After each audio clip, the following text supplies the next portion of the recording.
Hello students. मैं सुधांशु स्वागत करता हूं आपका आशीष तिवारी यूट्यूब चैनल पर। आशा करता हूं कि आप सभी अच्छे होंगे। तो मैं इस चैनल के माध्यम से आपके सभी के लिए लेकर आया हूं एक वीडियो लेक्चर सीरीज जो बेस है बीए ऑनर्स पॉलिटिकल साइंस के थर्ड सेमेस्टर के political theory, concepts and debates, राजनीतिक सिद्धांत, अवधारणाएं और विमर्श नाम की एक इम्पोर्टेंट किताब पर, जो कि आपका डीएससी 7 का सब्जेक्ट है। तो अगर आप ड्यू, सोल, रेगुलर या किसी और यूनिवर्सिटी से सब्जेक्ट पढ़ रहे हैं तो ये सीरीज आपके लिए बहुत ही उपयोगी होने वाली है। हर चैप्टर को हम सिंपल भाषा में समझेंगे, इंपॉर्टेंट कॉन्सेप्ट्स को ब्रेक डाउन करेंगे और एग्जाम पॉइंट ऑफ व्यू से भी डिस्कस करेंगे। तो स्टूडेंट, अगर आप DU, SOL, regular, NCWEB and other किसी के भी सब्जेक्ट को समझना चाहते हैं आसानी से, तो चैनल को सब्सक्राइब जरूर कीजिएगा, वीडियो को लाइक कर लीजिएगा और अपने दोस्तों के साथ शेयर करना ना भूलें। एंड सोल से रिलेटेड डेली अपडेट्स के लिए आप सभी हमारा व्हाट्सएप चैनल ज्वाइन कर लीजिएगा। तो चलिए शुरू करते हैं। मैं आपका स्वागत करता हूं बीए ऑनर्स पॉलिटिकल साइंस के थर्ड सेमेस्टर की political theory, concepts and debate subject की यूनिट नंबर 4 के चैप्टर नंबर 6 की इस वीडियो लेक्चर में। इससे पहले की वीडियो में हमने यूनिट नंबर 3 के इंपॉर्टेंट टॉपिक्स डिस्कस किए थे। तो आज हम बात करेंगे यूनिट नंबर 4 के चैप्टर नंबर 6 की, जिसमें हम बात करेंगे अधिकार के बारे में, प्राकृतिक, नैतिक और कानूनी अधिकार और दायित्व के बारे में। तो क्या आपने कभी सोचा है कि अगर हमारे पास कोई अधिकार, कोई राइट्स ना हो तो हमारा जीवन कैसा होगा? न अधिकार, न सुरक्षा, न समानता, और जीवन में अराजकता, जो जीवन है वो अराजकता में बदल जाएगी। तो इसी के बारे में हम बात करेंगे आज के इस लेक्चर में, जिसमें हम प्राकृतिक, नैतिक और कानूनी अधिकार और दायित्व को विस्तार से समझेंगे।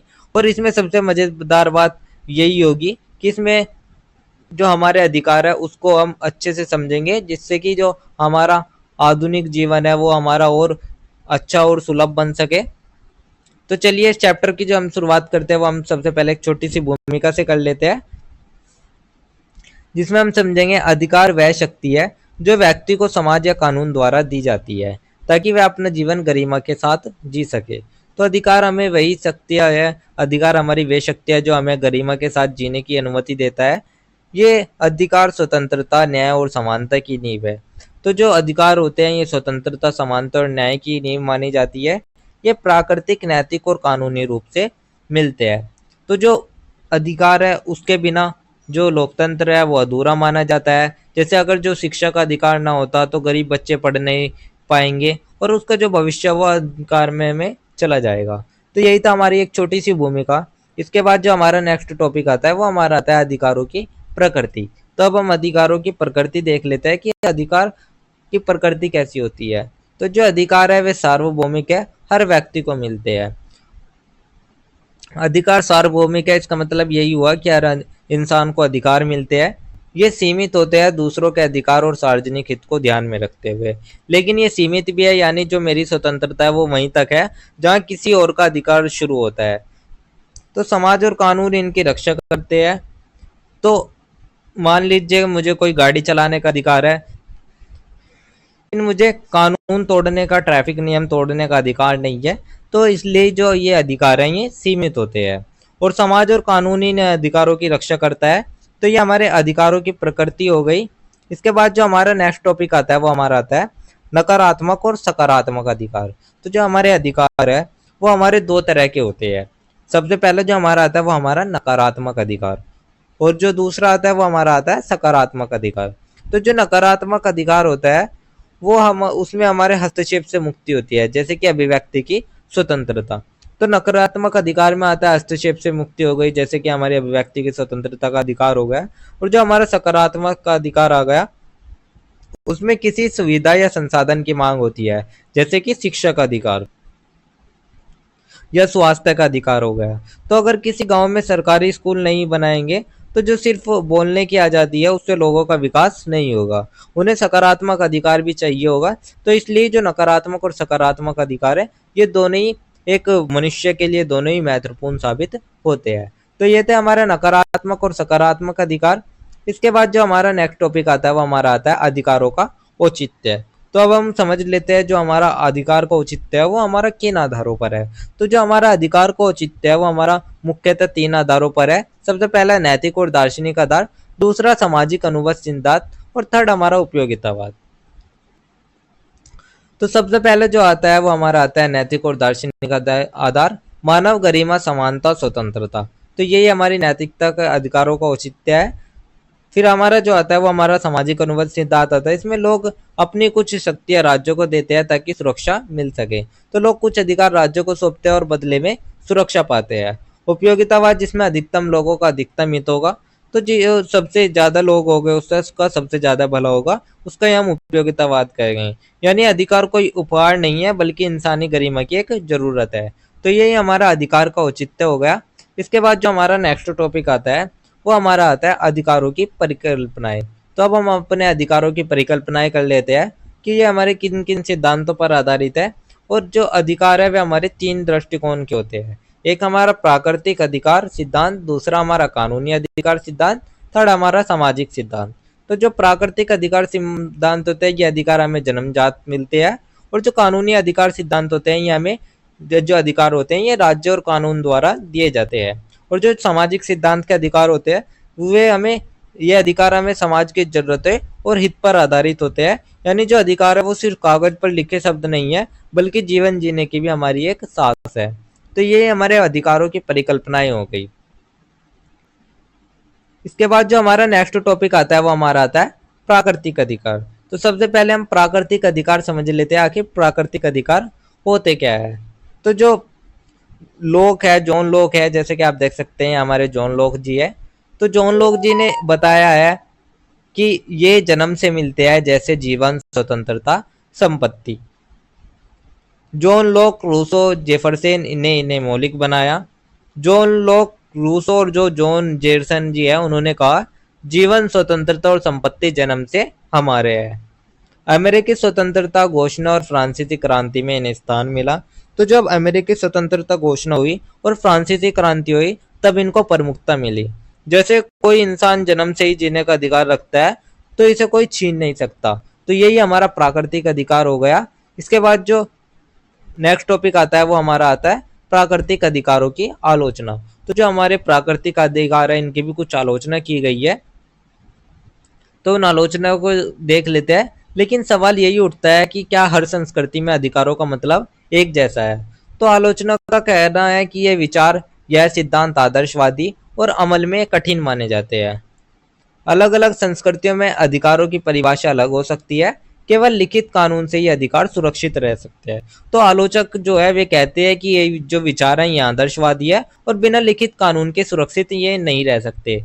यानी सिर्फ कह देना ही जन्म से अधिकार है ये काफी नहीं होता, उन्हें सुरक्षित करने के लिए कानून भी चाहिए होते हैं। तो यही हमारे जो प्राकृतिक अधिकार है उनकी आलोचना की गई है। इसके बाद जो हमारा नेक्स्ट टॉपिक आता है वो हमारा आता है कानूनी अधिकार। तो अब हम समझ लेते हैं कि कानूनी अधिकार हमारे कौन से अधिकार होते हैं। राज्य द्वारा कानून में दर्ज और लागू किए गए अधिकार। तो कानून द्वारा दिए गए अधिकार ही हमारे कानूनी अधिकार होते हैं। ये स्पष्ट, लागू करने योग्य और न्यायालय से संरक्षित होते हैं। उदाहरण भारतीय संविधान के मौलिक अधिकार। तो स्पष्ट, लागू करने योग्य और न्यायालय द्वारा संरक्षित कानूनी अधिकार होते हैं। उदाहरण के लिए आप देख सकते हैं जैसे कि हमारे इंडियन कॉन्स्टिट्यूशन में जो फंडामेंटल राइट्स है तो ये हमारे कानूनी अधिकार का एक उदाहरण हो गया।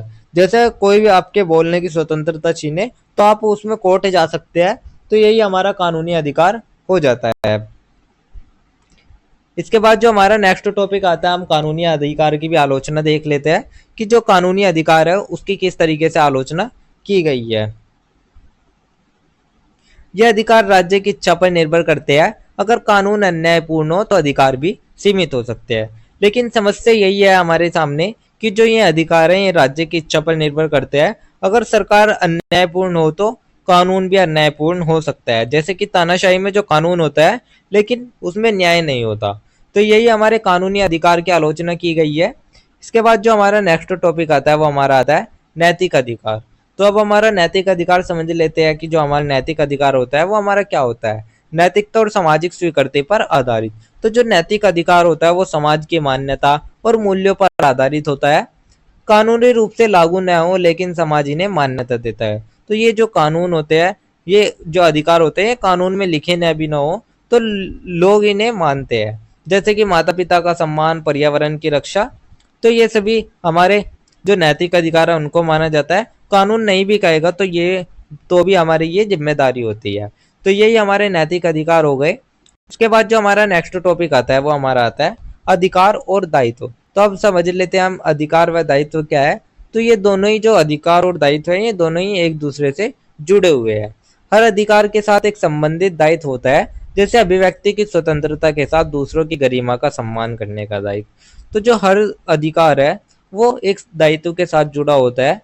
मान लीजिएगा मुझे अभिव्यक्ति की स्वतंत्रता है, लेकिन उसमें मेरे सामने शर्त यही है कि मैं किसी की गरिमा को ठेस न पहुंचाऊं। यानी जो अधिकार और दायित्व है दोनों मिलकर ही समाज को संतुलित रखते हैं। तो ये हमारा अधिकार व दायित्व हो गया। इसके बाद जो हमारा नेक्स्ट टॉपिक आता है वो हमारा आता है बहस पर, जिसमें हम मानव अधिकार सार्वभौमिकता वर्सेस सांस्कृतिक सापेक्षवाद देखेंगे। तो बहस यही है कि क्या अधिकार सभी के लिए समान है, सार्वभौमिक है, या फिर अलग अलग संस्कृतियों के अलग अलग हो सकते हैं, या फिर जिसे हम सांस्कृतिक सापेक्षवाद भी कह सकते हैं। उदाहरण के लिए आप देख सकते हैं कि पश्चिमी देश व्यक्तिगत स्वतंत्रता को ज्यादा महत्व देते हैं, जबकि एशियाई देश सामूहिकता को महत्व देते हैं। तो सबसे पहले हम मानव अधिकार सार्वभौमिकता समझे हमने। तो मानव अधिकार सार्वभौमिकता का अर्थ यही है सभी मनुष्य का अधिकार समान है, चाहे संस्कृति कोई भी हो। और जो सांस्कृतिक सापेक्षवाद है उसका अर्थ ये है अलग अलग संस्कृतियों में अधिकारों की परिभाषा और मानदंड अलग अलग हो सकते हैं। तो ये हमारी बहस है, इसको हम देख लेते हैं। तो सबसे पहले जो हमारा टॉपिक आता है वो हमारा आता है मानव अधिकार सार्वभौमिक है। तो इसके लिए हम देखेंगे संयुक्त राष्ट्र का मानव अधिकार घोषणा पत्र 1948, सभी के लिए समान अधिकार, वैश्विक स्तर पर मानव गरिमा, समानता और स्वतंत्रता पर अधिकार। तो जो 1948 में यूनाइटेड नेशन का जो मानव अधिकार घोषणा पत्र है वो कहता है कि सभी मनुष्य को समान अधिकार मिलने चाहिए। ये वैश्विक स्तर पर गरिमा, समानता और स्वतंत्रता की गारंटी है। तो यही हमारा मानव अधिकार सार्वभौमिक है, उसको हमने देख लिया। इसके बाद जो हमारा नेक्स्ट टॉपिक आता है वो हमारा आता है सांस्कृतिक सापेक्षवाद। लेकिन जो आलोचक है वे कहते हैं कि अधिकारों की परिभाषा संस्कृति पर भी निर्भर करती है। संस्कृति, परंपरा और सामाजिक मूल्य अधिकारों की परिभाषा को प्रभावित करते हैं। जैसे कि आपका पश्चिमी में लिव इन रिलेशन एक अधिकार माना जाता है, और जो भारत जैसे देश है उसमें वो सांस्कृतिक मूल्य से अलग नजर से देखता है। तो पश्चिमी और एशियाई देशों में व्यक्तिगत स्वतंत्रता की परिभाषा में अंतर भी इसका एक उदाहरण के रूप में देख सकते हैं। तो यही हमारा सांस्कृतिक सापेक्षवाद है। इसके बाद जो हमारा नेक्स्ट टॉपिक आता है वो हमारा एक छोटा सा निष्कर्ष आ जाता है। तो स्टूडेंट जो अधिकार है उनको 3 रूपों में देखना जरूरी है: प्राकृतिक, नैतिक और कानूनी। प्राकृतिक, नैतिक और कानूनी अधिकार व्यक्ति के सर्वगीण विकास के लिए जरूरी है। लेकिन स्टूडेंट आप ये याद रखिए जो अधिकार और दायित्व है उन दोनों का संतुलन ही समाज में न्याय और शांति बनाए रखता है। मानव अधिकार सार्वभौमिक है, लेकिन सांस्कृतिक विविधता का सम्मान भी जरूरी है। जो मानव अधिकार है वे सार्वभौमिक है, लेकिन जो सांस्कृतिक विविधता है उसका सम्मान करना भी उतना ही जरूरी हो जाता है। यानी जो असली लोकतंत्र है वो वही है जहाँ अधिकार भी हो और दायित्व भी हो। तो यही था हमारा एक छोटा सा निष्कर्ष, जिसके साथ जो हमारा चैप्टर नंबर 6 है, यूनिट नंबर 4 का जो चैप्टर नंबर 6 था वो हमारा यहीं पे कंप्लीट होता है, क्योंकि यूनिट नंबर 4 में हमारा एक ही चैप्टर था, चैप्टर नंबर 6। तो ये थी आपकी 4th यूनिट, जिसके इंपॉर्टेंट टॉपिक्स मैंने आपको शॉर्ट्स में एक्सप्लेन कर दिया है। अगर किसी स्टूडेंट को नोट्स चाहिए होंगे तो आप हमारा टेलीग्राम चैनल ज्वाइन कर लीजिएगा, वहाँ आपको ये नोट्स मिल जाएंगे। एंड अगर किसी भी स्टूडेंट का कोई भी डाउट या क्वेरी होगा तो आप हमारे कमेंट सेक्शन में इंस्टा पेज को फॉलो करके भी पूछ सकते हैं। डेली अपडेट्स के लिए आप सभी हमारा व्हाट्सअप चैनल ज्वाइन कर लीजिएगा। और अगर आपको ये लेक्चर उपयोगी लगा तो वीडियो को लाइक करें, चैनल को सब्सक्राइब करें और अगले अध्याय के लिए तैयार रहे, जहां हम बात करेंगे यूनिट नंबर 5 के बारे में, लोकतंत्र के बारे में, जिसमें हम 3 चैप्टर कवर करेंगे: चैप्टर नंबर 7, चैप्टर नंबर 8 और चैप्टर नंबर 9। तो इसी के बारे में हम हमारी नेक्स्ट वीडियो में बात करेंगे। तो आप सभी का बहुत बहुत धन्यवाद। आपका दिन शुभ रहे।